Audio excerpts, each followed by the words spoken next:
Olá, estamos iniciando mais uma edição do EcoCast, que faz parte da disciplina de Saúde Mental da Universidade Federal do Vale do São Francisco. Hoje iremos falar sobre narcisismo. Junto comigo estão os convidados Ailane Braga, psicóloga. Oi. E o professor Obed Franklin, filósofo e teólogo. Olá pessoal, tudo bem? E ambos irão falar um pouco sobre o narcisismo baseado nas suas áreas de atuação. Tudo bem com vocês? Tudo bem. bem. Então vamos começar. Eu vou aqui dar minhas impressões iniciais de um leigo sobre o narcisismo. Quando alguém fala sobre narcisismo, eu já penso naquele sujeito vaidoso, naquele cara que só pensa nele mesmo, ama a si próprio, que é apaixonado pela própria imagem, que nem naquele quadro famoso do Caravaggio. É isso mesmo que é narcisismo ou essa é uma visão muito superficial? Olá, é um prazer estar aqui falando sobre esse tema que ele é muito complexo e sempre foi muito polêmico, desde que Freud tratou do assunto pela primeira vez. Como nosso foco são estudantes, tentarei não usar muito termos técnicos, mas você sabe como é, às vezes sai no automático. Então você me dá um toque, se não ficar muito claro, e sem mais delongas, vamos lá.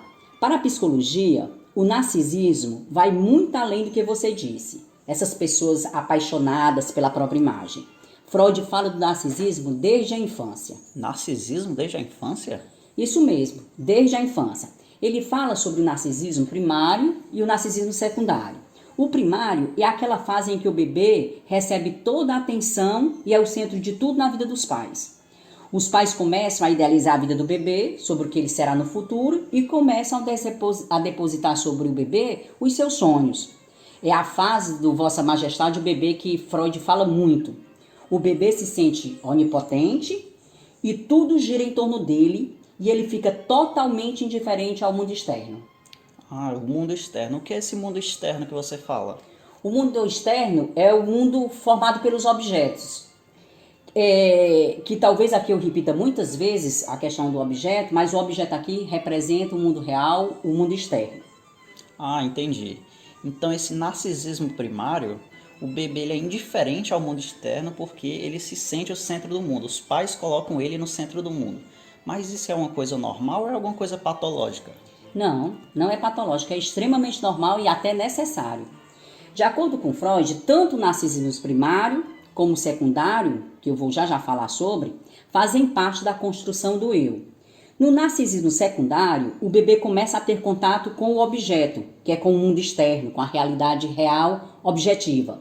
A tendência do ser humano é de não gostar do novo, às vezes pelo próprio comodismo. Com os bebês não é diferente. Eles começam a odiar os objetos que vão tendo contato no mundo e acabam retornando a libido para si mesmo novamente. Deixa eu abrir um parênteses aqui, eu vou falar de libido algumas vezes. Libido quer dizer energia libidinal. Freud fala sobre a libido numa perspectiva de aparelho psíquico, de ciência natural. Freud chama isso de mobilidade da libido, que é essa energia que retorna para a própria pessoa. E ele diz que é uma fase natural ao desenvolvimento e que precisa ser bem acompanhado para que não vire um narcisismo patológico. E o bebê tem uma relação adequada com o mundo externo. É por isso que a mãe não pode antecipar os desejos do bebê, mas ao mesmo tempo quem tem que supri-los quando ele pedir, porque assim o bebê se sente cuidado e ao mesmo tempo percebe que precisa do mundo externo. É a questão da previsibilidade. Entendi. Mas você poderia explicar um pouco melhor o que seria essa mobilidade da libido que você falou? Pronto, como eu falei logo agorinha, que a libido ela é exatamente uma energia, ok?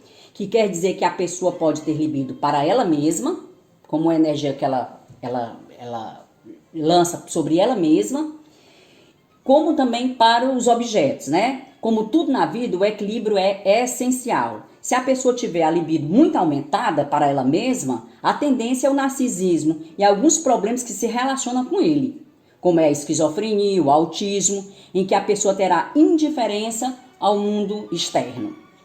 Entendi. Mas em adultos, como é que eu poderia observar esse narcisismo? Dessa parte, eu acredito que o principal estudioso sobre a área seja André Green. Ele foi mais prático e Freud ele foi mais teórico.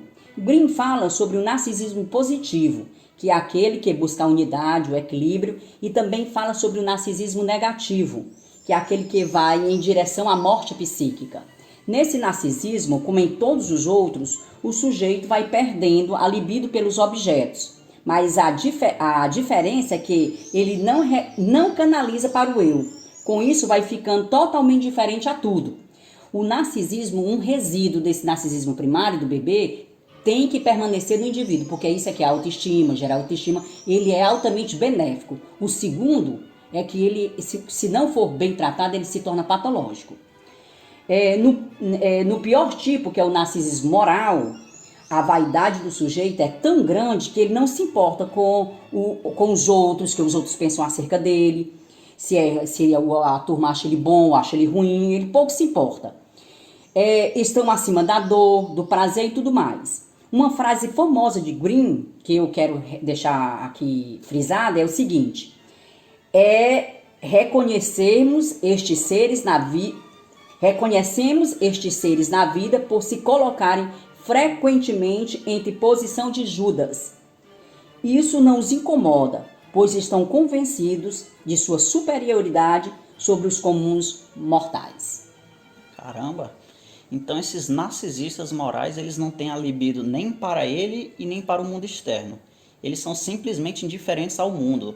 A dor também, a riqueza, eles não procuram nada, nem prazer, nem nada? Isso mesmo. E fica muito também na categoria dos psicopatas também, né? E como é que é a vida dessas pessoas? Como é que é o dia a dia deles?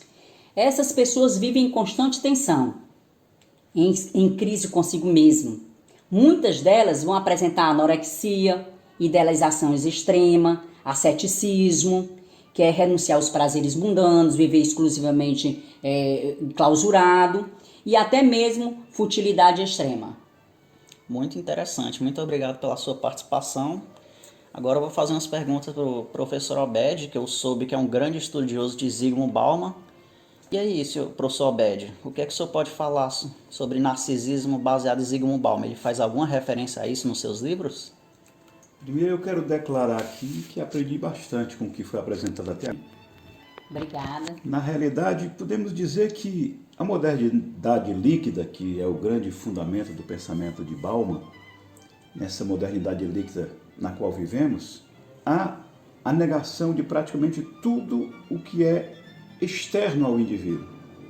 O indivíduo ele se sente mais satisfeito ficando isolado em seu mundo interior. Então, quando esse homem da modernidade líquida cria laços de amizade com outras pessoas, esses laços, segundo observa Bauman, são extremamente frágeis, voláteis, quebradiços, não se sustentam, o que acaba fazendo com que o sujeito fique mais tempo isolado no seu mundo particular.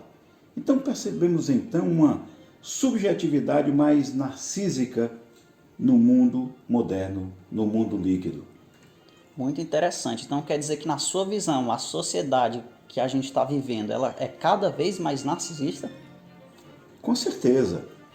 Além dos pontos que já falei, como o dos relacionamentos frágeis e de a pessoa gostar de ficar isolada no seu mundo interior, ainda podemos destacar que a sociedade hoje é cada vez mais individualista e cada vez menos empática, preocupando-se muito pouco com o que o outro está passando, com o sofrimento, com as dores, com as angústias, pois o que importa é o que eu estou passando.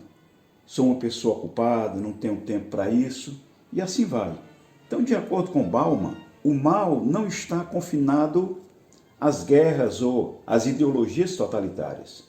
Hoje ele se revela com mais frequência quando deixamos de reagir ao sofrimento de outra pessoa, quando nos recusamos a compreender os outros, quando somos insensíveis e evitamos o olhar ético silencioso. Essa indiferença para com o seu semelhante é uma conduta narcísica extremamente presente na atualidade.